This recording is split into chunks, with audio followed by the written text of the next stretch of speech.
Dan saudara, mari kita sekarang masuk dalam firman Tuhan. Now let's turn to the scripture. Dan seperti yang kita terus ke eksposisi, kita masuk dalam Kisah Para Rasul pasal 8 ayat 1b sampai ayat yang keempat. Dan kita akan meneruskan eksposisi kita. And let's turn our attention to the book of Acts chapter 8 verse 1b to 4 and we will continue our exposition. Kisah Para Rasul pasal ke-8 ayat 1b sampai ayat yang keempat.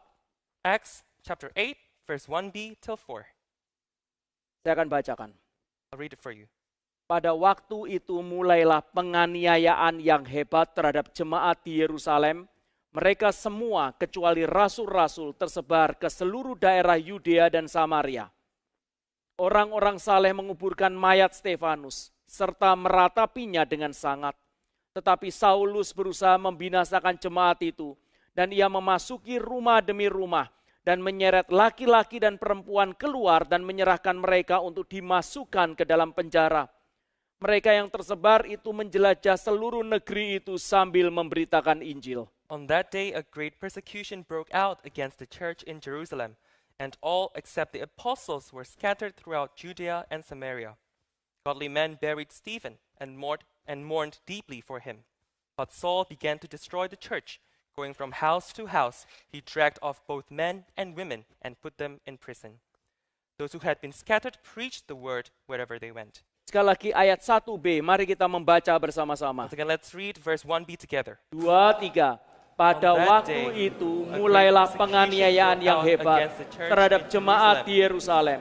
Mereka semua kecuali rasul-rasul tersebar ke seluruh daerah Yudea dan Samaria. Mari kita minta belas kasihan Tuhan. Let us ask for God's mercy. Bapa di surga, kami sudah membuka firman-Mu. Father in heaven, we have opened your word. Tolong kasihani kami. Please have mercy on us. Jangan meninggalkan kami. Do not leave us. Biarlah hidup kami yang satu kali. May this life we have once, Dan gereja yang ada ini, and also this church that stands, Engkau didik dan Engkau pimpin untuk masuk di dalam rencana kekalmu di tengah-tengah dunia. you discipline and you lead to enter into your eternal plan in this world. Biarlah kami tidak menetapkan arah gereja kami sendiri. May we not set the direction of our own church. Biarlah bukan kehendak kami yang jadi tetapi kehendak-Mu. May not our will, but your will be done. Kuduskan kami. Sanctify us. Jadikan kami semua menjadi milik-Mu sepenuhnya. Make us yours alone and yours fully. Dan kiranya Engkau boleh menanamkan dalam hati kami. And may you plant in our hearts Sehingga Engkau memiliki kami seutuhnya. that you have us Dan kami alone, memiliki Engkau sepenuhnya. and we fully belong to you. Kasihanilah kami.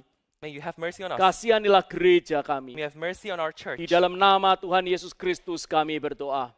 In the name of Jesus Christ we've prayed. Amin. Amen. Kita sudah masuk di dalam satu topik ini, yaitu misi dan aniaya. We have entered into this one topic, that is mission and persecution. Sekali lagi di dalam beberapa hari ini hati saya ada sesuatu ketakutan. Once again, in these days, in my heart there is fear and trembling. Ada sesuatu hati yang sungguh-sungguh takut menghadapi daripada kenyataan. There's a heart that is very fearful when it comes to face reality. Ada satu pertanyaan yang terus ada dalam pikiran saya. There's a big question in my mind continually. Dan saya menangis di hadapan Tuhan. And I wept before God. Oh Tuhan, ketika saya harus mengkhotbahkan hal ini, Oh God, when I have to preach about this, siapa yang mau mendengar? who will listen? Siapa yang mau tahu apa yang menjadi isi hatimu? Who wants to know the very heart of you? Oh Tuhan, betapa kami sangat-sangat jauh dari apa yang dikatakan dalam Alkitab. Oh God, how far away are we from what is said in the Bible? Kami mendefinisikan kekristenan menurut kenyamanan kami sendiri. We define Christianity according to our own comfort. Kami sudah menjadikan satu konsumerisme dengan kekristenan. We have joined consumerism with Christianity, Hedonisme dengan kekristenan. hedonism with Christianity, Materialisme dengan kekristenan. materialism with Christianity, Kenyamanan hidup dengan the kekristenan. comfort and the splendor of life with Christianity. Ketika bicara mengenai kekristenan, kami bicara berkenaan dengan satu menara gading. When we are talking about Christianity, we are talking about one ivory tower. Tempat kami sendiri nyaman dan tidak terganggu apapun saja oleh dunia. Our place of comfort where we are not disturbed by this world. Tempat di mana kami menikmati prinsip-prinsip dunia dengan nama Kristen. a place where we enjoy the principles of this earth, of this world, Oh. using the label of Christian. Siapa Tuhan, siapa yang percaya dengan berita yang kami nyatakan? Oh God, who shall believe in the news that we're about to preach? Misi, Mission? oh kami ingin untuk duduk di sini. Oh, we want to sit here. Kami tidak peduli dengan apapun saja dengan orang lain. We do not care about what happened to other people, Apalagi dengan bangsa-bangsa. let alone with other nations. Kami ingin untuk menjadi orang Kristen supaya kami jadi baik. We want to be Christians so that we can be good people, Untuk anak-anak kami dididik dengan baik. for our children to be disciplined well, Untuk kami itu hidupnya baik-baik, keluarga baik-baik dan tidak cerai. so we have a good life and we can stay together as a family. Dan tidak ada dosa-dosa yang besar masuk dalam keluarga kami. And there are no great sins that infiltrate our family. Aku ingin untuk jadi Kristen seperti itu. That is the type of Christian that I want to be Tapi like. jangan bicara mengenai misi. But let's not talk about mission. Jangan bicara berkenaan dengan bangsa-bangsa apalagi yang jauh. Let's not talk about other nations, let alone those that are far away. Aku tidak tahu apa itu kemuliaanmu di tengah-tengah bangsa-bangsa I Tuhan. do not know what the glory of you in the midst of all Dan nations. aku tidak peduli. And I do not care. Saya terus pikir apakah firman seperti ini itu adalah sesuatu yang bisa diterima oleh orang Kristen zaman ini. I keep on thinking whether such word of God is something that can be accepted and received by Christian of these days. Apalagi aniaya. Much less, let alone Oh itu persecution. alien. That is alien. Itu sesuatu yang asing. That is something that is strange and foreign to us. Tapi apakah saudara pernah membaca Alkitab? But have you read the Bible?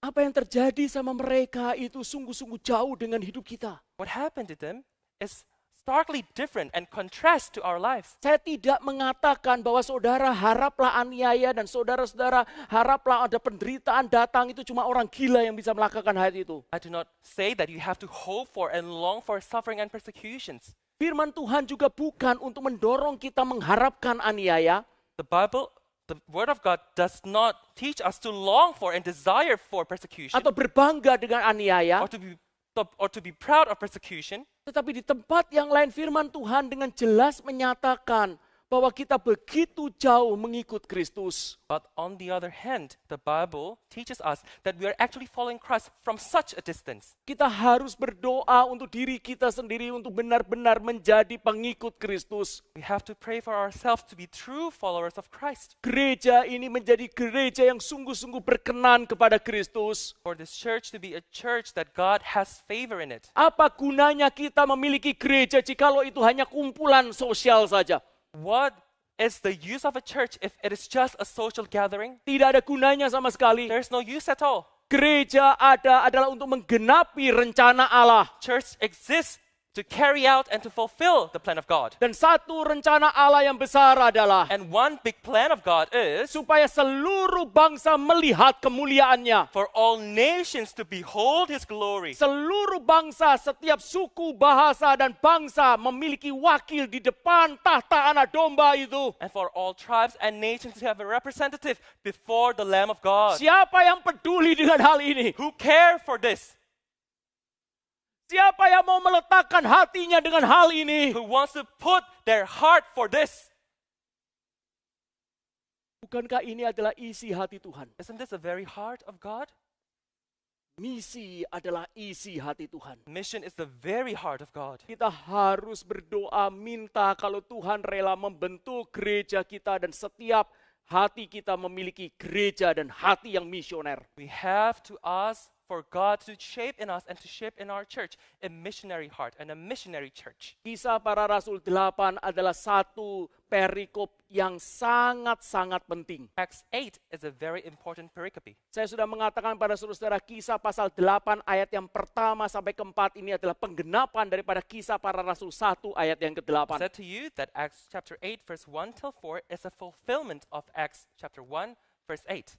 Yesus mengatakan, Jesus said, engkau akan menjadi saksiku di Yerusalem, Yudea sampai ke ujung bumi. "You will be my witnesses from Jerusalem, Judea, Samaria, and unto the end of the earth." Di dalam pasal yang pertama sampai ke-7, seluruh daripada mereka tetap di Yerusalem. In chapter 1 to 7, all of them stay in Jerusalem. Tetapi begitu pasal 8 setelah Stefanus itu dibunuh, But chapter 8, after Stephen was murdered, maka kemudian Tuhan itu menyerahkan mereka pergi ke tempat-tempat yang jauh. God scattered and dispersed them to go to all the faraway lands. Kita sudah kemarin bicara mengenai 3 hal yang penting di dalam ayat ini. Last week we've talked about 3 important things. Yang in this pertama verse. adalah kata tersebar. The first is the word dispersed. Yang kedua adalah kata mereka. The second is the word they or them. Dan yang ketiga adalah bicara berkenaan dengan kata aniaya. The third is talking about persecution. Sekali lagi, kata yang pertama adalah tersebar, itu adalah bukan bicara mengenai sesuatu tindakan Allah secara random. First, the first word dispersed, it is not talking about God's random act. Kata tersebar di dalam bahasa aslinya adalah bicara mengenai diaspora. The original dispersed, when we're talking about dispersed, the original language, the original word is diaspora. Dan Diaspora. diaspora adalah satu kata yang dipakai untuk menggambarkan bagaimana seorang petani mengambil benih dan menyebarkannya ke tanah secara sengaja. And diaspora is a word that is used to illustrate a farmer who is sowing his lands with all seeds. Dan sehingga benih itu masuk ke tanah, So that that seed can be planted on the tertanam, ground, be planted in it, dan kemudian bertumbuh. and then grow. Jadi ini adalah sesuatu cara kerja Allah dan yang sengaja dan bukan random untuk menanam dari jemaatnya satu ke sana, satu ke sana, satu ke sana, dan tertanam supaya Injil itu boleh bertumbuh. So this is God's intentional way of working to scatter and plant his people in all different areas so that the gospel may prosper and be advanced. Kata yang kedua adalah kata mereka. The second word is they. Siapakah yang Tuhan sebar untuk memberitakan Injil? Who did God scatter to evangelize? Siapakah misionari, gelombang misionari pertama yang begitu luas setelah keluar daripada Yerusalem? Who makes up the big first missionary wave when they come out of Jerusalem? Apakah Petrus? It is Peter. Apakah Yohanes? Was it John? Apakah daripada murid-murid Yesus yang terkenal itu? Was it all the famous disciples of Sama Christ? sekali bukan. Not at all. Kata yang dipakai di sini adalah cuma satu, mereka. The word that is used here is only one, and it is they. Mereka. They. Tidak ada nama. No name. Tidak ada posisi di organisasi. No positions in organization. Tidak populer. They're not popular. Siapa namanya? What are their names? Pokoknya banyak. It's just a group of people. Siapa namanya? What are their names? Siapa yang terkenal? Who are famous? Tidak ada. None. Mereka. They. Mereka. They. Ini adalah gerakan jemaat.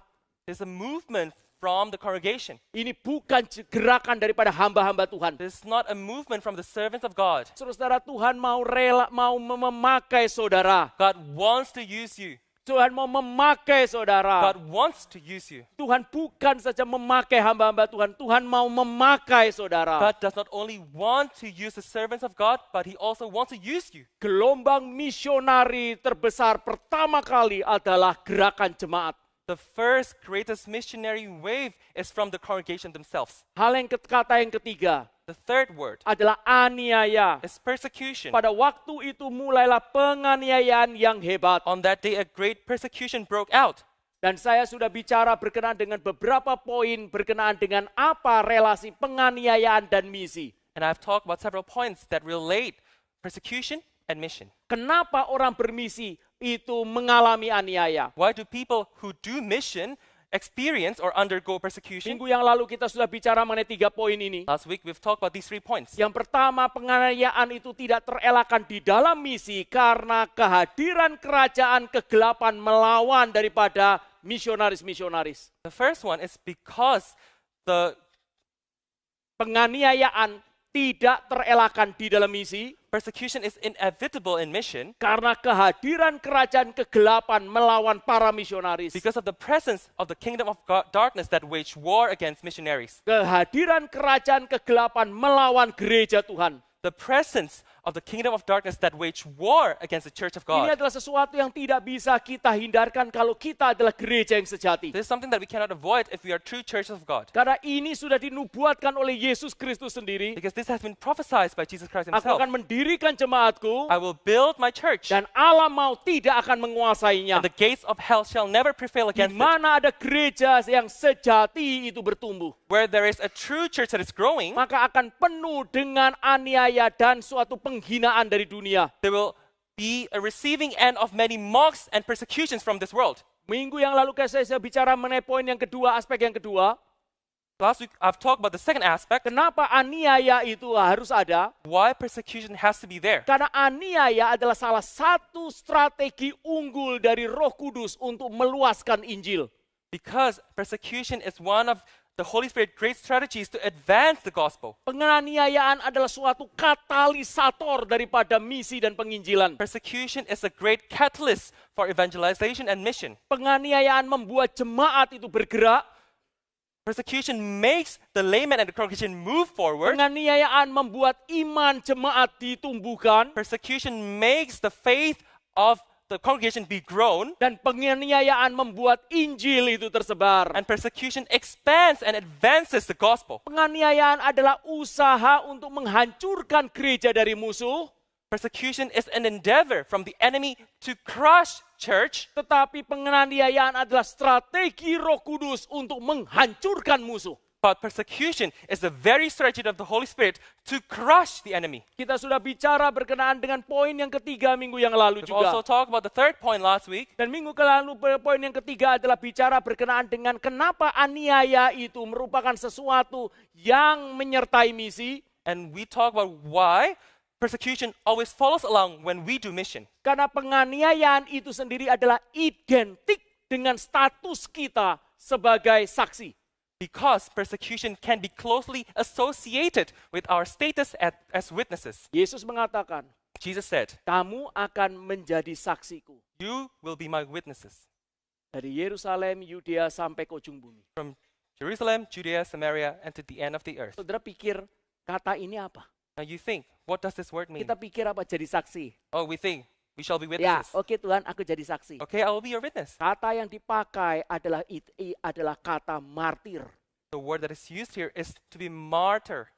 Kata yang dipakai adalah kata seorang yang akan dimatikan untuk mempertahankan imannya. That is a person that shall be put to death as he defends his faith. Ini adalah panggilan kita. This is our calling. Ini adalah identitas kita. This is our identity. Saudara saya kadang-kadang tidak ngerti apa yang dikhotbahkan pada masa kini. I at times cannot understand what is being preached these days. Engkau adalah anak raja. You are the son of a king. Engkau adalah anak raja. You are the son of a king. Engkau mendapatkan privilege, hak khusus. You'll have privileges. Kalau orang lain sakit, engkau sembuh. If other people are sick, you will be healed. Kalau orang lain itu miskin, engkau akan kaya. If other people are poor, you will be rich. Engkau adalah anak raja. You are the son of a king. Saya katakan saudara, tidak ada satu kalimat pun di tempat Alkitab kita, saudara dan saya adalah anak raja. Tidak pernah ada. There's not one statement in the Bible that states that you are a son or the children of a king. Tidak pernah ada. There's no such thing. Saudara boleh lihat, tidak ada satu kalimat pun, engkau adalah anak raja. You can study the Bible and you shall never find the sentence, Engkau adalah saksiku. "You are my witness." Engkau martir. You are martyr.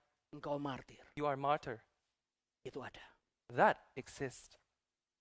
Sekarang saya akan masuk ke dalam poin yang keempat. Now I will come to the fourth point. Dan hari ini saya harap bisa menyelesaikan poin yang keempat dan kelima ini. And I hope that today we can finish the fourth and the fifth point. Saya sudah mengatakan ada 5 aspek kenapa misi itu gabung dengan penganiayaan. I have said that why there are 5 aspects that mission is conjoined with persecution. Bahwa aspek yang keempat The fourth aspect adalah penganiayaan itu tidak terelakkan karena penganiayaan adalah sebagai sarana anugerah Allah bekerja secara penuh dalam sebuah gereja. persecution is inevitable because persecution serves as a means by which God works in full. Sekali lagi, Once again. penganiayaan itu sebagai sarana Allah bekerja secara penuh di dalam diri seseorang atau dalam satu congregation gereja. Persecution serves as a means by which God works in full in a church or in a congregation. Saudara-saudara perhatikan kalimat di bawah ini. Pay attention to this statement. Allah bekerja di dalam satu gereja itu adalah satu hal. It is one thing for God to work in a church, Tetapi Allah bekerja secara penuh di dalam sebuah gereja itu adalah hal yang lain. but for God to work in full in a church is another thing. Sekali lagi, Once again, Allah bekerja di dalam sebuah gereja itu adalah satu hal. For God to work in a church, it is one thing. Tetapi Allah bekerja secara penuh menyatakan kemuliaan dan penyertaannya, itu hal yang lain. But for God to work in full in a church, to reveal His glory and His leading, is another thing. Sama dengan hidup kita. Same as our lives. Saudara menerima Kristus Yesus. You receive Jesus Saudara Christ. melayani Tuhan. You serve God. Saudara dimiliki oleh You Tuhan. are owned by Itu adalah God. satu hal. That is one thing. Tetapi ada memiliki pengalaman-pengalaman disertai jelas oleh Tuhan, itu hal yang lain. But to have experiences where you can feel that God is with you is another thing. Ini adalah sesuatu yang prinsip Alkitab yang sering kita lupakan. This is a biblical principle that we often overlook. Tuhan menyatakan prinsipnya. God states His Di principles. dalam 2 Korintus pasal 12 disebutkan. In 2 Corinthians chapter 12 it is Sebab said, justru di dalam kelemahanlah kuasaku menjadi sempurna, hai Paulus. for my power is made perfect in weaknesses, O Paul. Di dalam kelemahanlah maka kuasaku itu sempurna.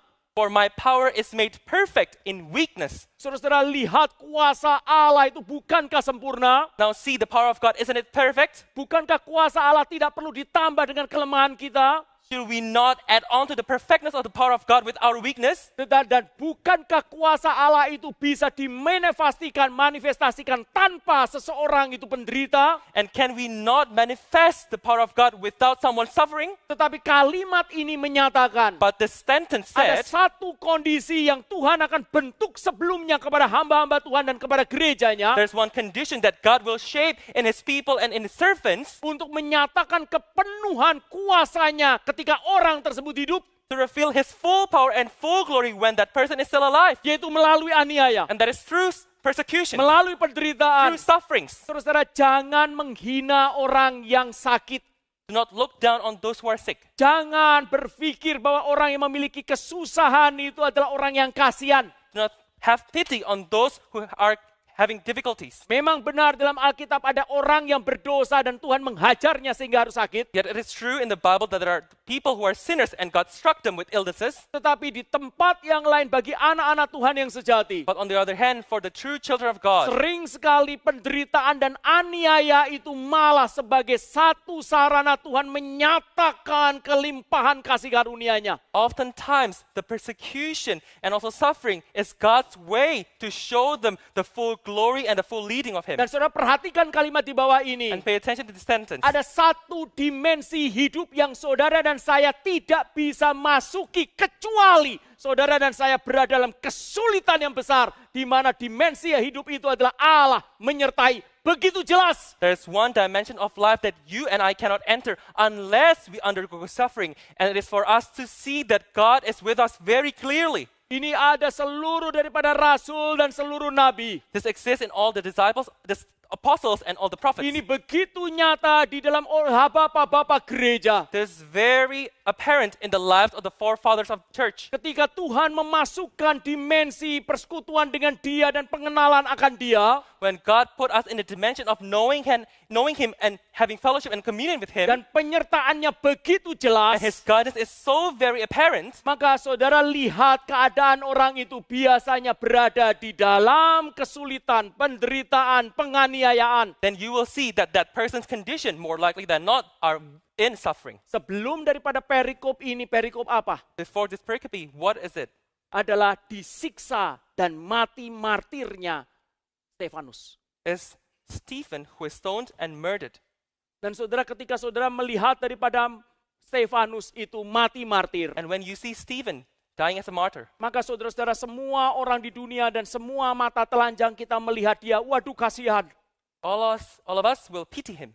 Oh, kita akan mengatakan, aduh aku tidak berani lihat dia. We'll say that, oh, I do not dare to look at him. Ini terlalu keji. This is too tragic. Ini adalah sesuatu yang kasihan sekali, Stefanus mesti dirajam seperti itu. I pity his life. Why does he have to be stoned like Ratusan that? orang mengirimkan batu kepada dia. Hundreds of people throwing stones at him. Tidak ada satu orang pun yang bertobat pada waktu itu. Not one person repented at the time. Oh, lihat bagaimana ini orang ini kasihan sekali. Oh, see how pitiful is that man. Oh, ini orang yang berada dalam kegelapan yang paling besar. This is the person that is in the greatest darkness. Malu yang paling besar, dipermalukan di depan ribuan orang. The greatest humiliation, to be humiliated. Tetapi gereja Tuhan, apakah kita lupa? But the church of God, do we not remember apa yang dinyatakan oleh Allah kepada anak-anak Tuhan? what is revealed by God to his children? Dua hal ini. These two things. Pada waktu Stefanus sebelum dia mati martir, Before Stephen died as a martyr, Alkitab mengatakan dia dipenuhi oleh Roh Kudus. the Bible said that he was filled fully by the Dan Holy yang Spirit. kedua, dia melihat Yesus Kristus berdiri di depan daripada dia, di samping daripada tahta Allah. And the second, he saw Jesus Christ standing at the right-hand side of God the Father. Saudara perhatikan kepenuhan Allah itu, kemuliaannya dinyatakan kepada dia. Now see the fullness of the glory of God that's revealed to Stephen. Yaitu kepenuhan daripada Roh Kudus That is the fullness of the Holy dan Spirit kemuliaan daripada Kristus. and the glory of Christ. Apakah kita lupa dengan peristiwa Do itu? we forget about that event? Kapan kemuliaan Tuhan dinyatakan begitu bebas, begitu penuh di dalam gerejanya? When did God's glory is revealed fully and freely in his church? Yaitu pada waktu Stefanus menyatakan Injil dan pada waktu dia harus mati martir. That is when Stephen evangelized and when he had to die a martyr. Penganiayaan gereja Tuhan yang sejati The persecution towards God's true churches membuat gereja mengalami kepenuhannya, will make and cause the church to experience God's fullness, penuh dikuasai oleh Roh to Kudus, be fully ruled by the Holy Spirit, penuh melihat kemuliaan and to Kristus. fully see the glory of Christ. Sekali lagi gereja Tuhan. Once again, church of God, Kita mau menjadi gereja seperti apa? what kind of church do we want to be? Kita mau berdoa untuk menjadi gereja seperti apa? What do we want to pray for ourselves to be? What kind of church? Terima Yesus, duduk puas. To accept Jesus, to take a seat, and to be happy, content, Pergi ke surga. to go to heaven. Selesai. And that's it. Sejak hari pertama, minggu pertama saya berkhotbah di mimbar ini. From the very first week, the very first day that I preached on this pulpit, Saya bicara mengenai satu hal. I said of this one thing.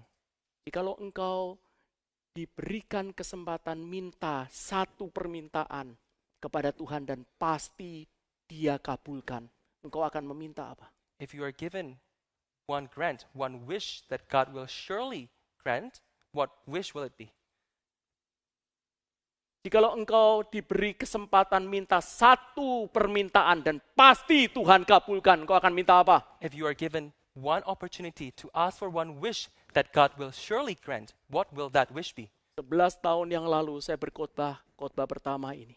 11 years ago, I preached this first sermon. Dan ada beberapa 20-30 orang yang hadir di sini, hadir pada waktu itu. And there are 20 or 30 people who are here today who were there at that time. Dan engkau pasti masih mengingat daripada khotbah itu. And I'm sure that you still remember that sermon. Jikalau kita diminta, diberikan kepada Tuhan satu permintaan, engkau dan pasti dikabulkan, engkau akan minta apa? And if God gives you one wish and it will be granted for sure, what will you ask for? Kalau diberikan satu kesempatan meminta dan pasti diberi oleh Tuhan, gereja kita mau minta apa? If you are given one wish and God will surely grant it, what will our church ask for? Minta satu hal. Ask for this one thing. Show me thy glory. To show me your glory. Show me thy glory. Show me thy glory. Nyatakan kepenuhan daripada kemuliaanmu kepadaku. To show me the fullness of thy glory.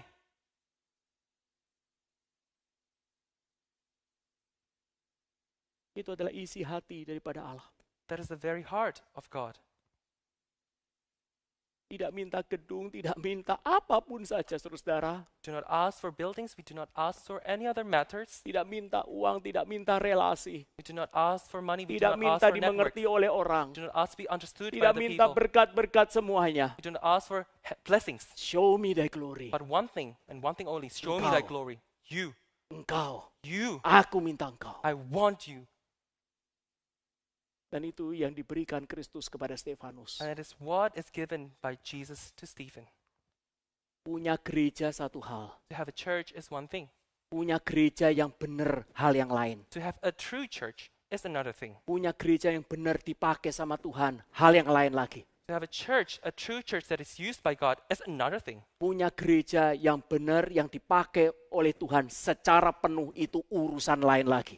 And to have a true church that is used by God in full is another thing. Menjadi orang Kristen itu satu hal. To be a Christian is one thing. Menjadi orang Kristen yang benar itu hal yang lain. To be a true Christian is another thing. Menjadi orang Kristen yang dipakai sama Tuhan itu hal yang lain. To be a true Christian that is used by God is another thing. Tetapi menjadi orang Kristen yang dihabiskan untuk kemuliaan Allah dan Tuhan nyatakan kemuliaannya itu hal lain. But to be a Christian that is fully consumed by God and to be a Christian that has seen the full glory of God is another thing. Apa yang menjadi ambisimu? What becomes your ambition? Apa yang menjadi tujuan daripada gereja ini ada? What is the purpose of this church? Saudara jangan pikir gereja ini adalah ada untuk membuat saudara hari Minggu ke sini dan kemudian menikmati satu teologi reform. Pokoknya enggak salah, enggak. Don't think that this church exists for you to come here every Sunday and to enjoy the Reformed theology. Sama sekali tidak. That's not the case. Saudara jangan pikir saudara membawa anak-anak saudara ke sini, oh ini gereja baik kok, pengajaran sekolah minggunya baik kok, aku pengen anak-anakku baik, saudara. Bukan itu saja. Don't think that you come here only because you want your children to be taught in a good Sunday school. Dari sejak pertama saya datang ke sini, From the very first day I come here sampai hari ini, until this very moment, setiap daripada pertemuan, all meetings, setiap daripada doa, all prayer meetings, saudara bisa mendengar apa yang menjadi cetusan hati saya. you can hear what becomes the cry of my Saya heart. terbuka dan saya sama sekali tidak tertutup apapun saya. I'm open and transparent. Saya mengatakan adalah bukan untuk membuat seseorang baik.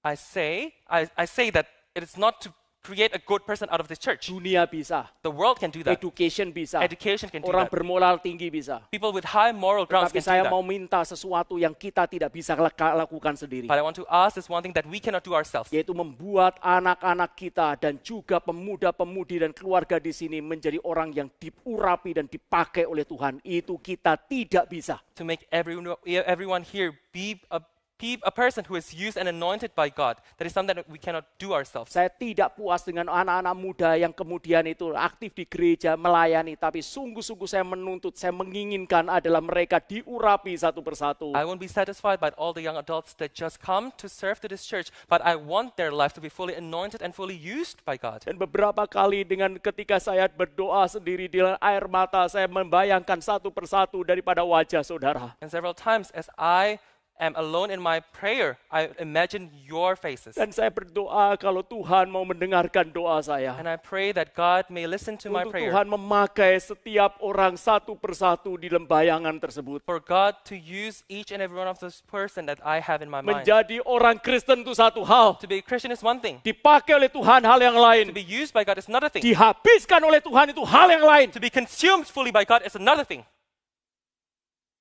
Kita mau jadi orang Kristen apa? What kind of Christian do we want to be like? Suam-suam kuku. Do we want to be lukewarm? Seperti daripada jemaat di Laodikia. Do we want to be like the church of Laodicea? Tuhan mengatakan karena engkau tidak panas dan engkau tidak dingin, aku akan memuntahkan kau. God said, because you are neither hot nor cold, I will spit you out. Kita tidak bisa lagi main-main. We cannot play around. Kita tidak bisa lagi bermain dalam agama. We cannot play around in religion. We cannot play religion.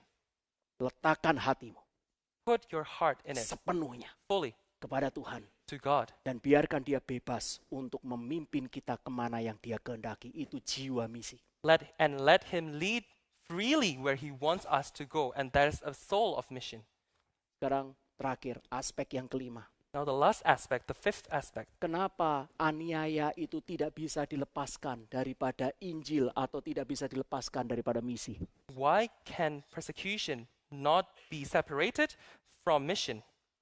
Karena penganiayaan karena Injil adalah buah alami, buah yang wajar dari union with Christ. Because persecution caused by the gospel is a natural result or a natural fruit that comes out of the union with Christ. Saudara lihat Filipi pasal yang pertama ayat 29. Take a look at Philippians chapter 1, verse 29. Filipi pasal yang pertama ayat yang ke-29. Philippians 1, verse 29. Dan mari kita membaca bersama-sama Filipi pasal yang pertama ayat 29. Let's read this together.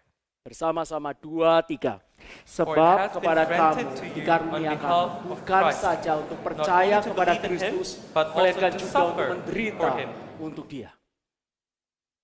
Union with Christ. Union with Christ. Menjadi satu dengan To Kristus. be one with Christ. Ini adalah pelajaran yang luar biasa dalam dan luas. This is a very wide and vast and deep teaching. Dan saya sudah bicara berkenaan dengan satu kelas street secara khusus mengenai union with Christ. And I've held one seminary or one theological class for laymen about this topic. Dan sudah berminggu-minggu bicara mengenai hal itu. And we've for weeks talked about this. Kalau Tuhan pimpin, maka kita akan masuk lagi suatu hari untuk masuk dalam tema ini. If God leads, we will enter this topic once again. Ini adalah tema yang luar biasa luas dan dalam. It is a theme that is very vast and deep and wide. Dan union with Christ itu menjadi inti daripada seluruh jaring raba-laba ke seluruh daripada ayat-ayat Alkitab kita. And this union with Christ becomes the core or the axis of all the other networks as we go into the Bible. Saudara perhatikan, Kingdom of God. Pay attention, the kingdom of God. Tema Kingdom of God adalah benang merah dari perjanjian lama sampai perjanjian baru. The kingdom of God is the common thread from Old Testament to New Testament. Tetapi union with Christ But union with Christ adalah center daripada seluruh jaring laba-laba ke seluruh daripada ayat-ayat dalam Alkitab kita. is the center point of all the webs of the verses in the Bible. Saudara, saya sudah pernah bicara mengenai dua tema biblical theology ini. I've talked about these two themes of biblical theology, Tetapi saya tidak membahasnya secara utuh lagi dalam poin ini. and I will not expound it in this point. Tetapi saudara, ini adalah sesuatu yang begitu jelas di dalam Alkitab. But this is something that is very vivid in the Bible. Kita diselamatkan karena apa? Why are we saved for? Kita bukan diselamatkan karena Yesus Kristus. We're not saved because of Christ. Loh, ini pengajaran sesat. Wait, hold on. This is a heresy. Kita tidak diselamatkan karena Yesus Kristus. We're not saved by Christ. Memang benar tidak, saudara? That is true. We are not saved by Kita Christ. diselamatkan karena kita di dalam Kristus. We are saved because we are in Christ. Calvin menyatakan sejauh Kristus itu kita tidak di dalam Kristus, seluruh karya Kristus itu tidak ada gunanya dalam hidup kita. Calvin said, as long as we are not in Christ, all of the works of Christ do not apply to us. Kristuslah yang memang pokok daripada keselamatan itu. It is the Christ who is the vine of that salvation. Tetapi ranting itu tidak mungkin akan ada berbuah kecuali ranting itu melekat pada pokok. But the branches shall never bear fruit unless the branches are attached to the vine. Jadi kita itu diselamatkan karena di dalam Kristus. So we are saved because we are in Christ. Dan ketika kita diselamatkan di dalam Kristus, siapa yang membawa? Yaitu Roh Kudus. Roh Kudus yang menempelkan Kristus dalam hidup kita. And it is the Holy Spirit who attaches us through the union with Christ. Itu disebut sebagai anugerah. And that is called grace. Dan anugerah itu adalah karya daripada Allah Tritunggal. And grace is the work of the triune God. Dan itu adalah anugerah yang membuat kita menjadi orang yang percaya diselamatkan. And that is the grace that turns us into believers, people that are saved. Tetapi Filipi daripada pasal 1:29 But menyatakan, Philippians 1:29 says, anugerah itu ternyata bukan cuma anugerah untuk kita percaya, tetapi juga anugerah untuk menderita. actually the grace is not only for us to believe, but also for us to suffer. Saudara, union with Christ membuat kita diselamatkan sekaligus membuat kita menderita di dunia ini. Union with Christ brings us to salvation, but at the same time it brings us to a suffering. Dengan kata yang lain, Paulus menyatakan, In other words,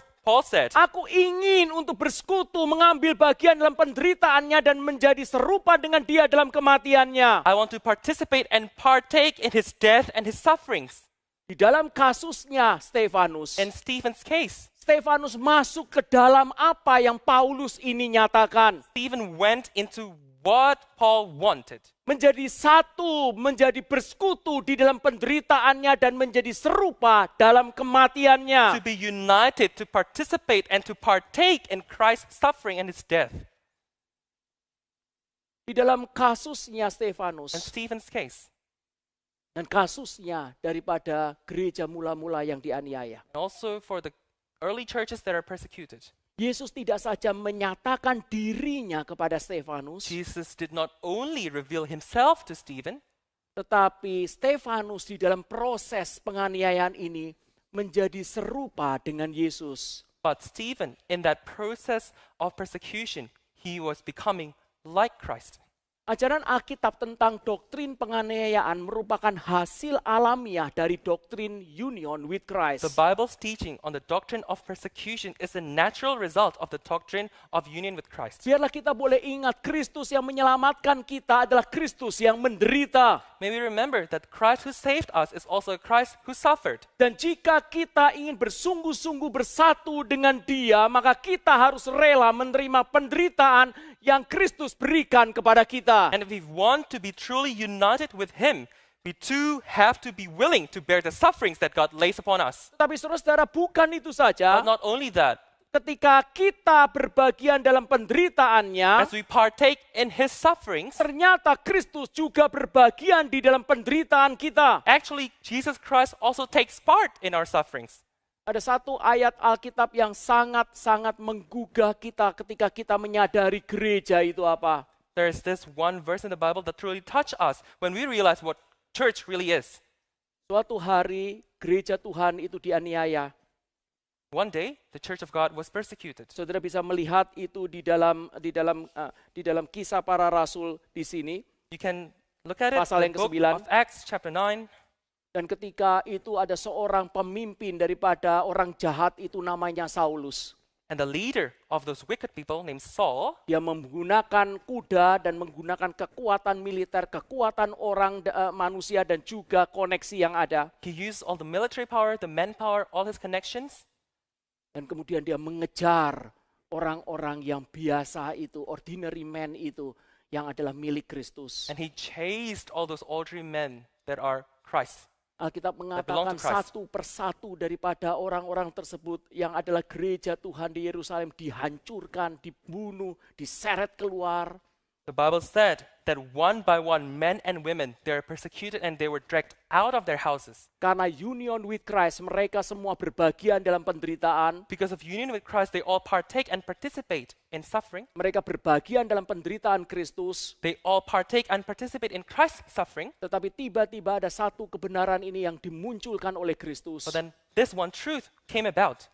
Dia tiba-tiba sebagai satu terang yang tidak bisa dihampiri, kemudian datang kepada Saulus. Suddenly, as a great and an unapproachable light, he came to Saul. Sinarnya melebihi daripada sinar matahari. And the light, the brightness of it, it surpasses that of the sun. Dan Saulus kemudian terpelanting ke belakang. And then Saul fell back down. Dan kemudian dia mendengar satu kalimat ini. And he heard this one sentence. Saulus, Saulus, mengapa engkau menganiaya aku? Saul, Saul, why do you persecute me? Saulus kemudian lihat kanan kiri. Saul then looked left and right. Tidak ada orang. There's no one. Siapa engkau? Who are you? Akulah Yesus yang kau aniaya. I'm Jesus, the one that you have persecuted. Wah, pasti di dalam hati daripada Saulus, saya tidak pernah ketemu Yesus. Oh, in his heart, he must have thought, I've never encountered Jesus before. Saya tidak pernah menyakiti dia. I've never hurt him, let alone. Saya tidak pernah menganiaya dia. I've never persecuted him. Saya tidak pernah menyeret dia keluar. I've never dragged him out of his Saya house. tidak berbagian ketika dia disalib. I did not partake in his crucifixion. Kapan aku pernah menganiaya Yesus? When did I ever persecute Tetapi Jesus Roh Christ? Kudus bekerja dalam hatinya. Dia menyadari bahwa menganiaya gereja Tuhan adalah menganiaya Kristus Yesus. But the Holy Spirit works in his heart and he realized that to persecute the church of God is to persecute Jesus Christ. Saudara perhatikan dari satu peristiwa ini. Now pay attention, from this one occasion, Paulus mengerti satu doktrin. Kristus adalah kepala gereja dan kita adalah tubuh Kristus. Saul or Paul understand this one doctrine, that is Christ is the head of the church and we are the body of Christ. Doktrin ini tidak dimiliki oleh Petrus. Saudara tidak akan dapatkan kalimat itu di Petrus. Tidak pernah ada dapatkan kalimat itu di Yohanes. Itu ada dalam kalimat teologi Paulus saja. You will not find this theological statement in Peter or John. It only exists in Paul. Mengapa engkau menganiaya aku? Why do you persecute me?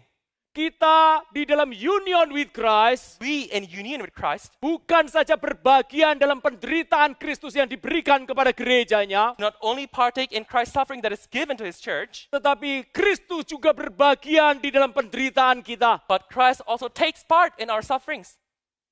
Dan itu adalah sesuatu hal yang tidak bisa kita hindarkan ketika bicara berkenaan kita berada di dalam Kristus. And it is something that we cannot avoid when we are in Christ. Dan saya akan mengakhiri daripada seluruh khotbah ini. And I will end the sermon. Pada waktu saya di Lausanne yang lalu, In the Lausanne Convention, maka ada satu kalimat yang penting yang kita perlu untuk pikirkan. There's this one sentence that I heard that I think that we have to reflect upon.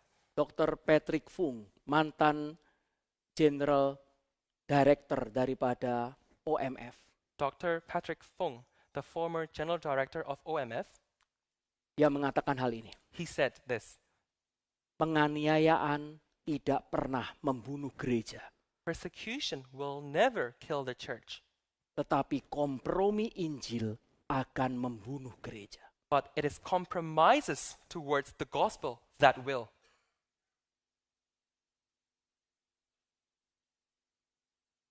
Perhatikan saudara. Pay attention. Penganiayaan tidak pernah akan membunuh kita. Persecution will never kill us, Tetapi kompromi Injil akan membunuh iman kita. but a compromised gospel will kill our faith.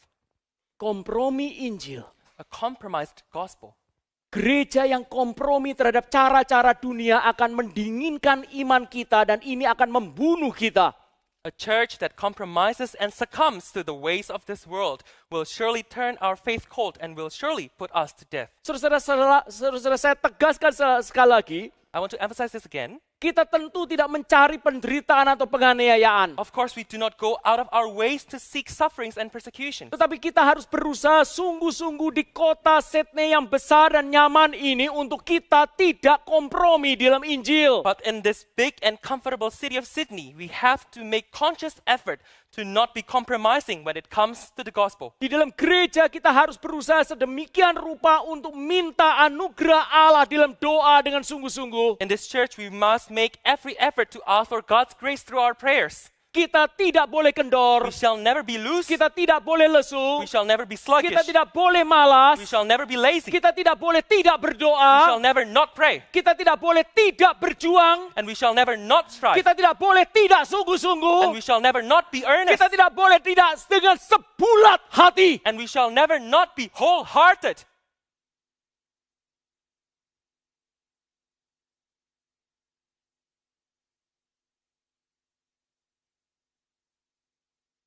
Kita tidak boleh duduk saja dan kita harus bekerja selama hari masih siang. We cannot just take a seat, but we have to work while it is still noon. Kita harus mengabarkan Injil dan harus minta anugerah Tuhan untuk membentuk hati yang misioner, membentuk gereja ini menjadi gereja misioner. We have to proclaim the gospel and we have to ask God to shape in us and to shape in our church a missionary heart. Kalau saya bicara mengenai gereja yang tidak kompromi dalam Injil, saya yakin kita sepakat. If I'm talking about an uncompromising church towards the gospel, I'm sure that this is a principle that we all agree on. Tetapi saya tanya kepada kita masing-masing, But I want to ask you setiap personally, orang, each and every one of you, setiap keluarga, every family, apakah kita kompromi atau tidak terhadap dunia ini? do we make compromises for this world? Apakah kita merendahkan standar Injil di dalam hidup kita dan keluarga kita? Do we lower the standards of gospel in our lives and in our families' lives? Apakah saudara dan saya undur, lamban, menjadi malas dalam hal-hal yang rohani? Do we withdraw ourselves from all things spiritual? Have we become slow and lazy? Apakah prinsip-prinsip hidup kita ketika kita sendirian dan ketika kita berada dalam keluarga kita sendiri, bukan di gereja, kita menjadi seperti orang dunia? Are our lives and families' principles are just the same like that of this world? Kalau itu terjadi, And if that happens, kita akan mati. we will die. Kita akan mati. We will die. Kita mengkompromikan Injil. We have compromised the gospel. Saudara mungkin akan setuju, gereja tidak boleh mengkompromikan Injil, tetapi hidup kita mengkompromikan Injil. Maybe you agree that a church shall never compromise the gospel. But us in our lives, we do that. Kita harus terus berjuang. We have to continue to strive. Kita harus terus minta Tuhan menjagai kita. We have to ask that God continually guard us. Kita harus berusaha dan minta urapan Tuhan untuk lepas daripada dosa dan membuat kemuliaan Kristus menjadi segala-galanya dalam hidup kita. And we have to ask for His grace to enable us to be free from the bondage of sin and to see the glory of Christ as everything in our lives. Kita harus buang setengah hati kita lagi. We have to cast away all of our half-heartedness. Dan kita harus mengabdi sepenuhnya dengan seluruh isi hati dan keluarga kita di hadapan Tuhan. And we have to fully devote ourselves and our families wholeheartedly and fully to God. Rela dipakai oleh Dia dalam bentuk apapun dan kemanapun. To be willing to be used by Him in any shape or form and to anywhere that He wants to lead us. Kita tidak boleh malas dan tidak boleh hidup di dalam kematian kenyamanan. We shall never be lazy or to live in the death of our comfort. Saya tidak pernah menampilkan video di dalam sebuah khotbah. I never displayed a video or played a video in my sermon. Tetapi video yang cukup lama ini saya akan tampilkan kepada saudara. But this pretty long video clip, I will play it to you. Untuk ini adalah video yang cukup lama karena mungkin sekitar 2010. Oh, it was a while back because it was recorded in 2010. Tetapi isinya kalau saudara bisa mengerti, saudara bisa membedakan mana gereja yang sungguh-sungguh diurapi sama Tuhan dan mana yang tidak. But if you truly understand what is in it, you can understand and you can discern which church are truly anointed by God and which ones are not. Mari kita melihat terlebih dahulu sebelum kita mengakhiri daripada khotbah ini. Let us watch this video before we end the sermon. Let me finish with this story. We go to China from time to time, and we train leaders. And this time we brought up 22 leaders from the Hunan province, and they rode 13 hours on a train to get to a hotel that they came up 2 by 2 in these elevators so as to not draw any attention.